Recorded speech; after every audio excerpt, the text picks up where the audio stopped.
Você atenderia um pedido de socorro vindo de um número errado, se aquela voz soasse como um julgamento para a sua própria alma? Antes de continuarmos, de que cidade do Brasil você está assistindo? Deixe nos comentários, e se você acredita que dignidade merece proteção, acompanhe esta história até o fim. Agora voltamos para a Aiana dos Santos. A chuva caía sobre Salvador como se o céu tentasse esconder os segredos daquela noite. No barraco simples na encosta do morro, as telhas vibravam sob o vento, e uma menina de 8 anos apertava um telefone antigo contra o peito como quem segura a última esperança do mundo.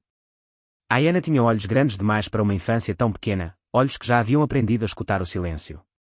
Na outra ponta do cômodo, sua mãe respirava com dificuldade, tentando parecer forte para não assustá-la. Foi então que os dedos miúdos da menina, tremendo de medo mas guiados por algo maior que coragem, discaram um número aleatório.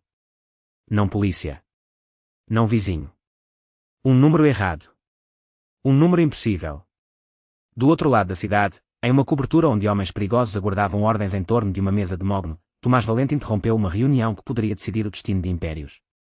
Seu telefone privado, aquele que nenhum estranho possuía, tocou. Os homens se entreolharam. Ninguém ligava para aquela linha sem permissão. Tomás atendeu com a frieza de quem estava acostumado a comandar destinos. Alô? E então veio um sussurro infantil, quase levado pela chuva. Moço, ele está machucando minha mãe, o tempo parou. Naquela sala, ninguém ousou respirar. Tomás ficou imóvel, como se a voz tivesse atravessado 20 anos e tocado uma cicatriz enterrada. Havia algo naquele sotaque doce da periferia, naquela urgência sem defesa, que fez sua mão congelar sobre a mesa. Um dos capangas começou a perguntar algo, mas o chefe levantou um dedo e o silêncio caiu como sentença. Não desliga, ele disse, a voz mais baixa do que qualquer um ali já ouvira. Eu estou indo. A Aiana não sabia com quem falava. Para ela era só um estranho que não desligou. Mas, enquanto esperava ouvindo o som distante de um motor ligar, começou a contar em voz baixa como fazia. Para se acalmar. 1, 2, 3. Como se cada número segurasse o mundo em pé. Do outro lado, Tomás olhou o visor do telefone e o sangue pareceu sumir do rosto. Aquele prefixo. Aquele velho código de bairro. Era o mesmo número que um dia pertencera a alguém que ele jurou nunca mais lembrar. O passado tinha acabado de ligar. Sem explicar nada, ele abandonou a reunião. Homens armados correram atrás dele, confusos. Uma guerra havia sido deixada para trás por causa de uma criança desconhecida. Chefe, é uma armadilha? Alguém ousou perguntar no elevador. Tomás não respondeu. Seus olhos estavam em outro lugar. No banco de trás do carro blindado, enquanto a chuva cortava o para-brisa, ele ouviu a Aiana respirar do outro lado da linha. Pequena. Sozinha. Esperando. E pela primeira vez em muitos anos, o homem que todos temiam sentiu algo que parecia culpa. Na favela, a Aiana encostou a cabeça no telefone e sussurrou, você vai mesmo vir? Houve uma pausa. Depois a resposta que mudaria 2 vidas para sempre. Menina, eu já estou a caminho. E naquela noite, sem que nenhum deles soubesse, um número errado tinha acabado de despertar um acerto antigo com o destino. O que faria um homem que podia mandar parar uma guerra, ao ouvir o choro de uma criança desconhecida? A chuva seguia pesada sobre Salvador quando o carro blindado de Tomás Valente rasgou as ruas molhadas como uma sombra em movimento. Dentro do veículo, ninguém ousava falar. Seus homens, acostumados a ver o chefe frio diante de juízes, rivais e traições, jamais o tinham visto abandonar uma reunião por uma única voz ao telefone. Isso era contra toda a lógica do mundo em que viviam. E ainda assim, ali estava ele, com o aparelho encostado ao ouvido, ouvindo a respiração irregular de Aiana dos Santos como se cada segundo importasse mais do que milhões em ouro ou territórios. Você ainda está aí? Perguntou ele. Do outro lado, uma voz pequena respondeu, estou, mas estou com medo. Algo no peito de Tomás apertou. Uma memória que ele mantinha enterrada ameaçou subir. Aos 10 anos, ele também havia dito essa frase para alguém que não voltou. Ele fechou os olhos por um instante. Seus dedos, marcados pelo poder, apertaram-o. Telefone como se segurassem um passado quebrado. No banco da frente, um dos capangas murmurou, chefe, e se for uma armadilha? Tomás olhou pela janela e respondeu sem mover a voz, toda armadilha revela quem a armou. Mas no fundo, ele próprio suspeitava. Boss Mijgemand. Talvez aquela menina fosse isca de um cartel rival. Talvez uma voz ensaiada. Talvez uma emboscada esperando no fim do morro. E mesmo assim, ele continuava indo. Essa contradição começou a rachar algo dentro dele. Enquanto o carro subia ruas estreitas da periferia, a Aiana permaneceu na linha. para não chorar, começou a contar histórias da mãe. Disse que a mãe cantava quando faltava luz. Que chamava a chuva de bênção. Que dizia que gente boa sempre aparece quando tudo parece perdido. Tomás ficou em silêncio. Seus homens não entendiam porque o chefe não desligava. Nem porque estava ouvindo como um homem comum. A menina então perguntou: moço, você é policial? Alguns homens no carro quase sorriram. Tomás demorou para responder. Não. Então o que você é? A pergunta pairou no escuro como julgamento. Pela primeira vez em anos, Tomás não sabia responder. O chefe da máfia, temido nos portos e nas docas do rio, ficou sem palavras diante de uma criança. O carro virou uma viela e desacelerou. Faróis iluminaram barracos e muros úmidos. Mas antes de chegar, o telefone chiou e a Ana sussurrou algo que congelou Tomás por dentro. Minha mãe disse que homens perigosos também podem ter coração. O motorista olhou pelo retrovisor. Viu o impossível. Os olhos do chefe suavizaram por um segundo. Gradual e emocional, creque. Mas então outro choque veio. Um dos capangas entregou a Tomás um nome ouvido em rádio clandestino ligado ao bairro. O homem naquela casa tinha servido anos atrás à família Valente. Um fantasma do Império. A missão deixava de ser só resgate. Virava acerto de contas. O carro parou. A chuva parecia mais forte. Tomás abriu a porta e antes de sair falou ao telefone. Ana, ouça a minha voz. Estou ouvindo. Enquanto eu estiver aqui, ninguém está sozinha. A linha ficou muda por 2 segundos. E então a menina perguntou com a pureza que desmonta reis: você promete? Tomás encarou a escuridão da viela como se encarasse o próprio passado. Eu prometo. E quando ele pisou naquela rua, não era só um chefe entrando numa favela. Era um homem caminhando em direção a uma verdade que o poder nunca conseguiu enterrar. E se o homem mais temido do submundo entrasse numa casa pobre esperando uma armadilha, mas encontrasse um espelho da própria alma? A viela ficou em silêncio quando Tomás Valente desceu do carro. Nem a chuva parecia ousar interromper aquele momento. Seus homens olharam em volta com tensão contida, mas ele ergueu a mão pedindo que ficassem atrás. Queria entrar sozinho. Isso, para um homem como Tomás, já era um gesto quase impensável. Do outro lado da linha, a Ana ainda segurava o telefone com as 2 mãos. Você chegou, ela sussurrou. Cheguei. A porta de madeira mal fechada rangeu com o vento, e quando Tomás cruzou aquele limiar, parecia entrar não numa casa, mas numa lembrança que havia evitado por décadas. O pequeno cômodo tinha paredes gastas, cheiro de café frio e dignidade sobrevivendo onde a vida era dura.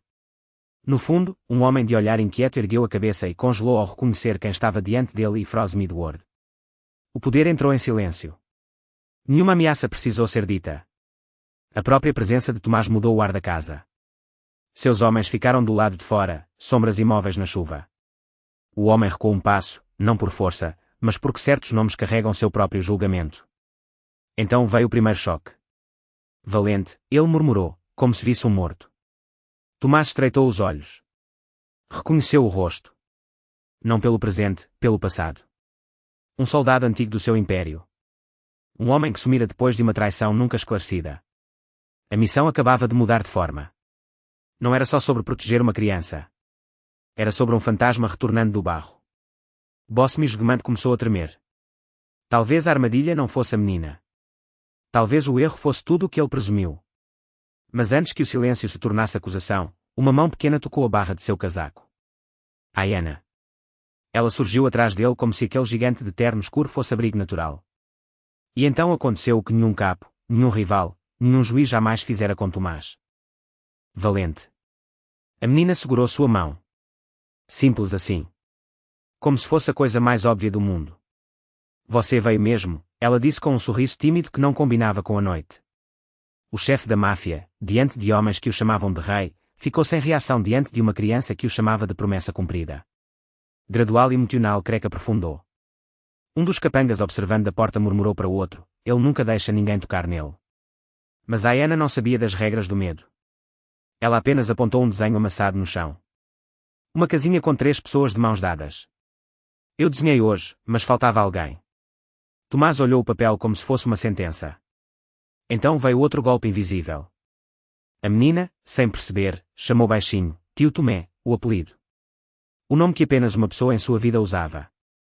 Sua irmã morta. O mundo pareceu inclinar por um segundo. Eden Truth respirou pela fresta. Como aquela criança sabia aquilo? Nem ela sabia. Nem ele. E o mistério cresceu. O homem da casa tentou dizer algo sobre o passado, sobre dívidas antigas, mas Tomás ergueu a mão. Não era hora. Ainda não. Seus olhos estavam presos em Ayana. Na confiança impossível daquela menina. Na ausência total de medo. Pela primeira vez em muitos anos, o homem que todos julgavam predador sentiu vergonha de parecer perigoso aos olhos de alguém tão pura. Do lado de fora, um trovão cortou o céu de Salvador. Dentro daquela casa, algo mais profundo se partia. Tomás percebeu que não entrara ali para salvar apenas uma mãe e uma filha. Entrara para enfrentar uma verdade enterrada. E naquela noite, a menina que ligou para um número errado começava a desmontar o homem que o mundo inteiro julgava inquebrável. E se a menina que não tinha medo do monstro fosse justamente quem começaria a salvar o homem por trás dele? A chuva diminuía sobre Salvador, mas dentro daquela casa simples, algo mais denso que a tempestade pairava no ar. Tomás Valente ainda olhava para o desenho amassado nas mãos, como se aquelas linhas infantis escondessem uma profecia. 3 pessoas de mãos dadas. Uma casa. Um sol desenhado mesmo em noite de chuva. Coisas simples que homens poderosos costumam perder. Ayana dos Santos puxou levemente sua manga. Você não sorri? Perguntou com inocência brutal. Nenhum rival havia desarmado Tomás como aquela pergunta. Seus homens do lado de fora ouviam o silêncio e não compreendiam. O chefe que fazia ministros tremerem estava parado ouvindo uma criança. Extreme Power Gap transformado em ironia moral. O homem acostumado a ser temido não sabia responder à pureza. Faz muito tempo que eu esqueci, ele disse por fim. Ayana inclinou a cabeça, séria como quem julga adultos. Minha mãe diz que quem esquece de sorrir está machucado por dentro. As palavras caíram como lâmina mansa. Gradual e emocional creio que abriu mais uma fenda. Tomás desviou o olhar, mas naquele instante a mãe de Ayana, ainda frágil, ergueu os olhos para ele e empalideceu. Não de medo. De reconhecimento. Como se estivesse vendo um nome que enterrara há muitos anos. Tomás, ela sussurrou. Nenhum dos capangas tinha ouvido alguém chamar o chefe pelo primeiro nome sem permissão. O ar congelou. Ele virou lentamente. Os olhos da mulher enchiam-se de memória. Você era o menino do cais, e o passado abriu a porta. Décadas antes, um garoto ferido e faminto escondera-se perto do porto do rio. Uma mulher desconhecida lhe dera pão, abrigo e silêncio. Tomás sempre acreditou que aquela mulher o vendera depois. Que por causa dela perdera a irmã. Um ódio antigo sustentava parte do homem que se tornou. E agora aquela mulher estava ali. A mãe de Ayana. Viva. Tremendo. Olhando-o não como lenda do submundo, mas como menino perdido. Bosmes de estilhaçou. Ele havia odiado a pessoa errada por anos. Mas o maior choque veio quando Ayana, sem entender o peso do momento, correu até a mãe e disse sorrindo, Mãe, eu disse que ele vinha. Eu sabia. Sabia. Como? Eden Truth respirava em cada detalhe. A mulher tentou contar algo sobre aquela noite no cais, sobre uma traição que não partiu dela, mas um dos homens de Tomás entrou apressado. Chefe, temos movimento estranho na rua. O perigo se aproximava. Mas Tomás ergueu a mão. Não agora. Nada o arrancaria daquela revelação. Então Ayana, como se lesse sua dor, pegou um lápis quebrado e acrescentou uma quarta figura ao desenho. Agora faltava você. Tomás olhou. Não era convite de criança. Era absolvição. Emocional irony no ápice. Um homem que construiu o império com medo era recebido por uma menina como se fosse família. Seus dedos tocaram o papel como se tocassem algo sagrado. E então a mãe de Ayana revelou mais um segredo em voz baixa. Sua irmã, ela não morreu do jeito que te contaram. Final Revelation começou a se anunciar. O chão pareceu desaparecer sob Tomás. Toda a sua vida talvez tivesse sido erguida sobre uma mentira. Do lado de fora, trovões voltaram a cortar o céu. Dentro da casa, um império inteiro começava a rachar por causa de uma verdade escondida e do coração destemido de uma menina negra que não viu um mafioso, viu um homem ferido.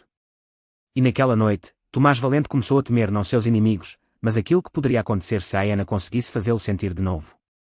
E se toda a vida de um homem poderoso tivesse sido construída sobre uma mentira, e uma criança fosse a única capaz de revelar isso?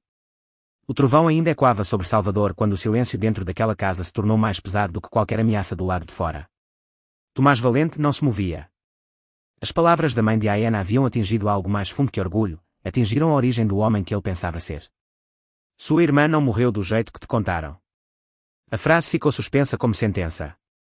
Seus homens observavam sem compreender.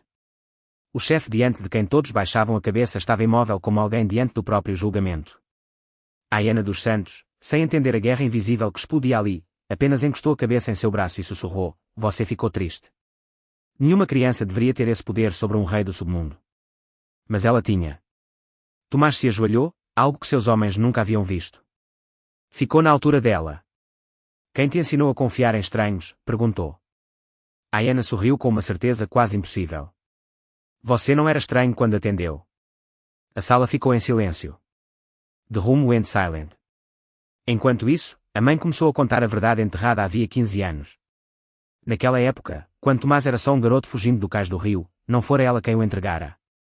Foi um homem dentro do próprio círculo dele. Um homem que se apresentou como protetor. Um mentor. Quase um pai. Eden Truth revelado em camadas. O rosto de Tomás endureceu, não de raiva, mas do peso de uma vida inteira talvez construída sobre traição mal compreendida. E então veio o segundo golpe. A mãe de Aiana apontou para um medalhão gasto pendurado no pescoço da menina. Um pequeno símbolo de prata. Tomás empalideceu. Era idêntico ao que sua irmã usava. Não podia ser coincidência. Aiana percebeu seu olhar e disse: "Mamãe diz que isso me protege." As mãos de Tomás tremeram quase imperceptivelmente. Gradual e emocional, creio que virou fenda aberta. Mas o mundo não esperava por sentimentos. Um dos capangas entrou apressado. "Chefe, interceptamos mensagem. Gente do cartel já sabe que o senhor está aqui." O passado e o presente colidiam. Tomás deveria sair. Era o cálculo lógico. Era o homem antigo que faria isso. Mas então Aiana puxou sua mão e perguntou baixinho: "Você vai embora também?" "Também." Uma palavra pequena, mas cheia de abandono. Como se ela esperasse ser deixada como tantas vezes antes. E foi aí que o chefe errou consigo mesmo pela última vez. Bosme Esguemante começou a morrer.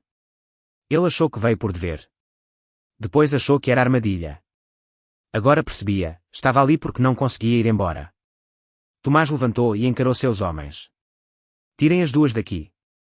Um deles hesitou. "Chefe, isso nos expõe." Tomás respondeu sem elevar a voz: "Então que o mundo veja." Poder absoluto se curvando à proteção do fraco. Mas antes de sair, a mãe revelou o twist que fez tudo mudar de escala. O homem que traiu Tomás anos atrás, era o mesmo que comandava o cartel rival hoje. Não era passado morto. Era guerra viva. E Aiana, sem saber, ouvira nomes e segredos que podiam derrubar esse império. A menina virou alvo. A menina virou chave. Emotional stakes explodiram. Tomás olhou para Aiana como não se olha para testemunha, mas para alguém que o destino lhe entregou para reparar o irreparável. Ela ergueu o desenho de novo e perguntou com doçura devastadora: "Agora você vai ficar na nossa família?" Nenhum disparo, nenhuma ameaça, nenhuma fortuna já havia ferido Tomás valente como aquela pergunta. E quando ele respondeu: "Ninguém." "Toquem vocês agora", não parecia promessa de mafioso. Parecia juramento. Naquela noite, o homem mais temido do Brasil começou a perceber que não estava salvando uma menina negra da favela. Era ela quem estava puxando sua alma para fora das ruínas. E se a criança que você jurou proteger escondesse, sem saber, a chave para derrubar um império, e também a chave para quebrar o seu coração?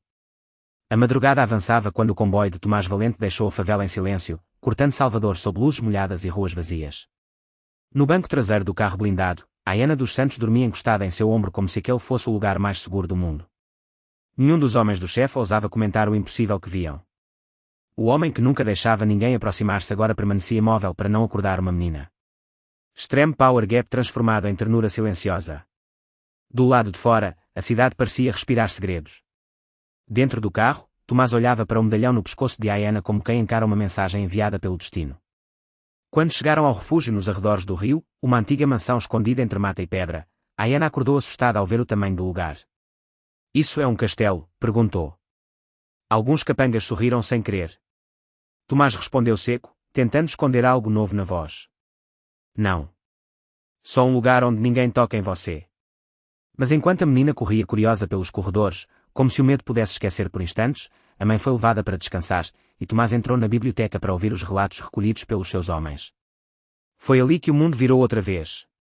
Um analista da organização trouxe gravações de chamadas e registros. O suposto número errado não era totalmente acaso. Havia sinais de que alguém manipulou a linha antiga daquela casa para que, numa emergência, a ligação encontrasse justamente o telefone privado de Tomás. Twist novo. Não era armadilha para matá-lo. Era alguém empurrando-o para uma verdade enterrada. Quem faria isso? Um cabo perguntou. Tomás respondeu num sussurro, alguém que quer que eu me lembre. Edentrud subia como maré. Mas antes que pudesse pensar, Aena surgiu na porta segurando um caderno velho encontrado no armário. Olha o que achei. Era um livro de contas com símbolos infantis que ela reconheceu de homens que visitavam sua casa. Rabiscos que pareciam brincadeira. Mas Tomás congelou. Eram marcas usadas em rotas clandestinas do cartel rival. A menina havia desenhado sem saber mapas de um império criminoso. Emotional stakes dispararam. Aena não era só protegida. Era ameaça viva para homens perigosos. Um dos homens de confiança de Tomás então trouxe notícia pior, havia traidor dentro da própria organização. Informações sobre o esconderijo vazavam. Boss Misgman retorna, e agora ele suspeita dos próprios aliados. Em vez de endurecer, algo diferente acontece. Tomás olha para Aena, que tenta ler um livro de escola sentada no chão frio de mármore. Ela tropeça nas palavras. Ele corrige baixinho. Um chefe da máfia ensinando leitura para uma menina da favela às 3 da manhã. Nenhum de seus homens entendia o que estavam testemunhando. Gradual e emocional crê que torna-se transformação. Aena então pergunta, sem levantar os olhos do livro, você morava num lugar bonito quando era pequeno? Tomás responde depois de longa pausa, não. Eu sonhava com um. Então agora você conseguiu. Ela sorri. Mas parece triste aqui. Outra lâmina de inocência. Porque era verdade. O palácio tinha poder, não vida.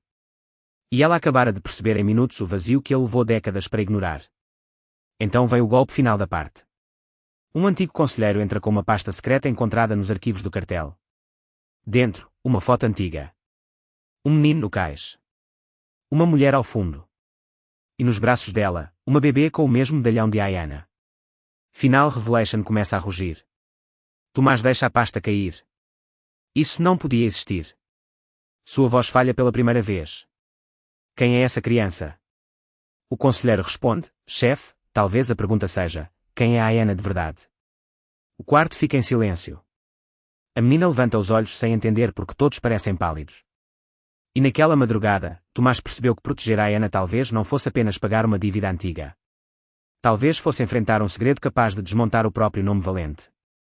E se a menina que entrou na fortaleza, para ser protegida, fosse a única capaz de derrubar o rei que a protege? O amanhecer tocava as montanhas do rio com uma luz dourada quando Aena dos Santos apareceu descalça no pátio da mansão, segurando um lápis e um papel dobrado. Enquanto homens armados circulavam em silêncio e telas exibiam mapas de rotas clandestinas, a menina sentou-se no chão de pedra como se estivesse em casa. E no centro daquele império de sombras, ela desenhava sol. Tomás Valente observava da varanda, imóvel, como se temesse que qualquer movimento quebrasse aquela visão impossível. O chefe que sobrevivera a traições, prisões e guerras internas estava agora sendo derrotado lentamente por um gesto infantil. Gradual e emocional crê que avançava. Aena ergueu o desenho e chamou, tio Tomé, fiz você sorrindo. Ninguém ali ousava usar esse nome. Só ela. E sempre que dizia, parecia abrir uma ferida e curá-la ao mesmo tempo. Tomás desceu as escadas e sentou ao lado dela. Seus homens trocaram olhares em silêncio, aquilo era mais chocante que qualquer confronto que já tinham visto. Você sabe jogar xadrez? Ele perguntou. Não. Então hoje aprende. E assim, num tabuleiro antigo de madeira portuguesa, o homem que comandava territórios ensinou estratégia a uma criança da favela. Mas a ironia era cruel, enquanto ensinava reis e rainhas no tabuleiro, não percebia que sua própria coroa começava a balançar. Porque dentro da casa, um dos seus capos mais antigos, Duarte, observava tudo com inquietação crescente. Não por traição comprada. Por convicção. Ele acreditava que a Aena era um perigo. Não por saber segredos. Por estar mudando Tomás. Twist novo. O homem mais leal ao chefe talvez fosse o primeiro a se voltar contra sua humanidade nascente. No meio do jogo, a Aena moveu uma peça errada. Tomás corrigiu. Ela sorriu e disse, mas se o rei protege os pequenos, ele ganha, não é? O chefe ficou em silêncio. Porque a criança acabara de resumir tudo que ele nunca entendera sobre poder. Edentrud moral.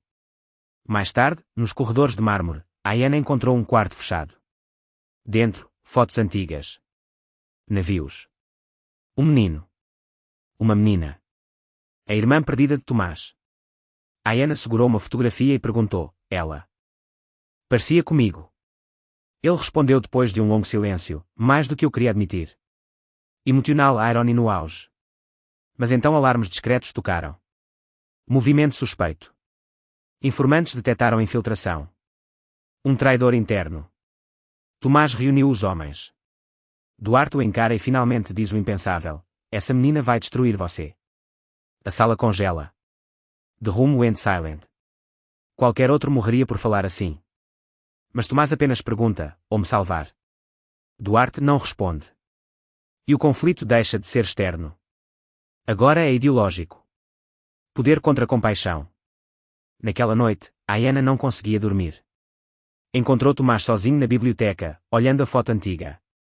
Você chora escondido? Perguntou. Ele quase sorriu. Chefes não choram. Ayana aproximou-se e colocou um desenho novo sobre a mesa. Era ele sem terno, sem armas, de mãos dadas com ela e sua mãe. Agora você parece feliz. A mão dele tremeu ao tocar o papel. E então veio o golpe maior. Um mensageiro entrega dossiê secreto interceptado do cartel rival. Dentro, prova de que Duarte vinha ocultando algo havia anos. Não era apenas medo da menina. Ele sabia quem Ayana realmente podia ser. Final revelation aproximando-se. Tomás ergue os olhos para o velho aliado e pela primeira vez vê dúvida onde sempre viu lealdade. O que você me escondeu? Duarte responde com voz quebrada, a verdade sobre sua irmã, e sobre essa criança. Ayana escuta do corredor. O mundo para. E naquele instante, Tomás percebe que a guerra que se aproxima não será vencida com homens ou dinheiro. Será vencida escolhendo se continua rei do submundo, ou se aceita ser apenas o homem que uma menina negra chamou de protetor. E se para salvar uma criança, um rei precisasse destruir o próprio trono? A noite caiu sobre o porto do rio como um véu de presságio quando Tomás Valente entrou no antigo terminal abandonado onde seu império havia começado. Containers erguiam-se como muralhas de aço, luzes amarelas cortavam a névoa, e o mar batia no cais como um relógio contando os últimos segundos de uma era. Mas não era uma guerra comum que o trouxera ali. Era um julgamento. O homem mais temido do submundo caminhava em direção ao segredo que havia moldado sua vida. E ao seu lado, invisível em seu coração, estava a Ayana dos Santos. Porque cada decisão daquela noite tinha o rosto dela. Antes de sair da mansão, a menina havia segurado seu pulso e perguntado, você volta antes de eu dormir? Tomás respondera apenas, antes dos seus sonhos. Agora essas palavras pesavam mais que qualquer juramento mafioso. No centro do cais, sob luzes frias, aguardava o homem que Tomás chamara de pai durante metade da vida. O mentor. O arquiteto do império. O homem que o ensinara a governar pelo medo. E talvez a maior mentira de todas. Final revelation chegou como trovão. Foi você, Tomás disse sem elevar a voz. Você me fez acreditar que minha irmã foi traída. O velho sorriu com tristeza cansada. Eu te fiz sobreviver. A sala do armazém ficou em silêncio. The room went silent. Nenhum capanga se mexeu. Não havia gritos. Apenas verdades afiadas. O velho então revelou o golpe final. A irmã de Tomás não morrera naquele caos como lhe contaram. Fora escondida para protegê-lo. E o medalhão de Ayana era legado daquela linhagem. A menina carregava ligação com o passado que podia restaurar ou destruir tudo. Emotional Explosion começou sem um tiro, sem um soco, apenas com uma verdade. Tomás parecia petrificado. Toda a sua identidade de rei construída sobre manipulação. Toda a crueldade sustentada por uma mentira paterna. Bosme esvumante em ruínas. E então o velho fez a última provocação, você vai me julgar como homem, ou como um monstro que eu criei. Todos esperaram sangue. Esperaram o velho Tomás. Mas algo havia mudado desde uma ligação num barraco de Salvador. Ele pensou em Ayana desenhando um sol dentro de uma fortaleza. Pensou na pergunta dela, o rei ganha se protege os pequenos. E ali, diante do homem que fizera dele uma arma, Tomás escolheu o impensável.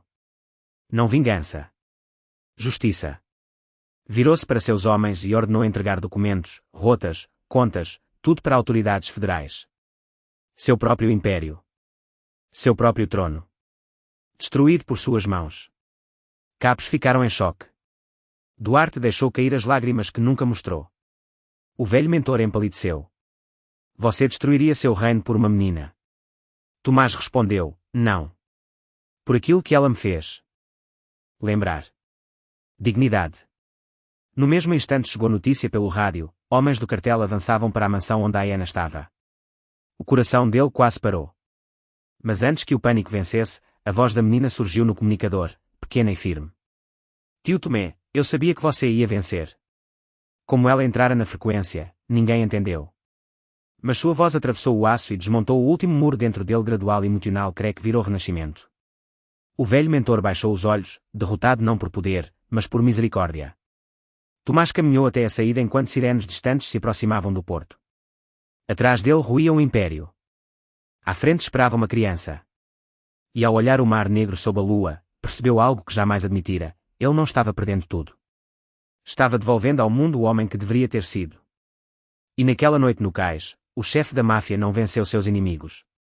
Venceu a mentira que o governava. E se a ligação para um número errado não tivesse salvado apenas uma menina, mas devolvido uma alma perdida ao mundo? 6 meses se passaram, e o sol da manhã iluminava uma escola simples em Salvador onde crianças corriam com mochilas coloridas e sonhos maiores que as ruas onde nasceram. Entre elas estava a Diana dos Santos, agora rindo com a leveza que um dia parecia impossível. Seus olhos grandes ainda tinham a mesma coragem, mas já não carregavam a antiga vigília do medo.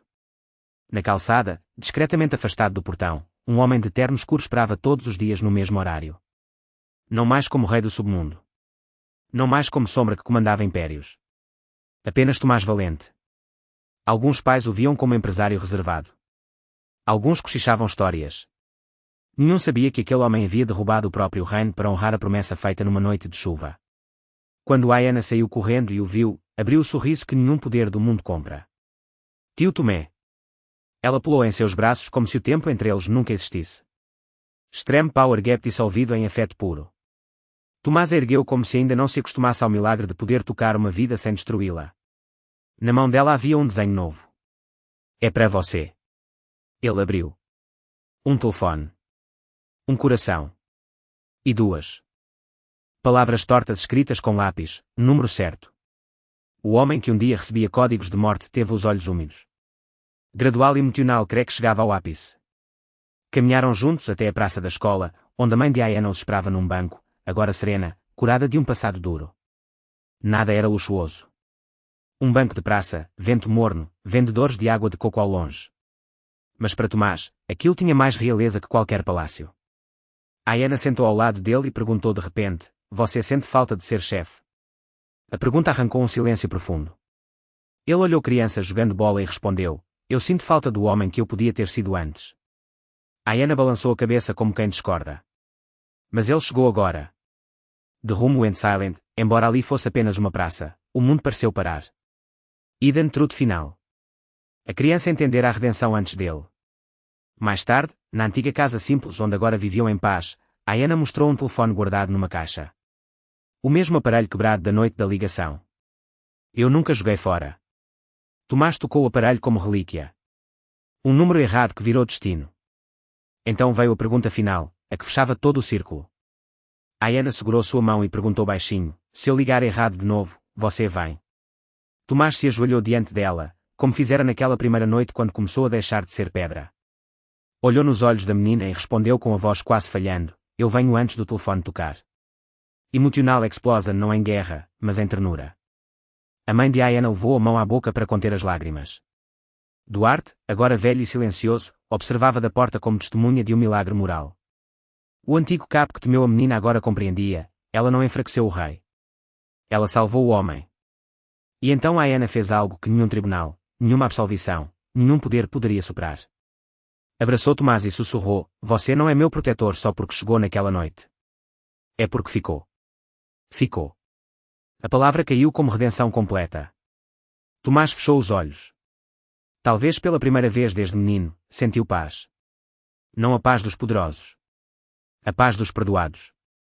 O vento passou pelas árvores, crianças riram ao longe, e o mundo parecia estranhamente simples. Como se justiça não tivesse sido um castigo, mas uma restauração. E naquele dia, o Brasil lembrou como a dignidade se parece quando o poder se ajoelha diante da inocência. E o homem que atendeu um número errado descobriu que aquela chamada nunca foi engano. Era o céu pedindo que ele voltasse a ser humano.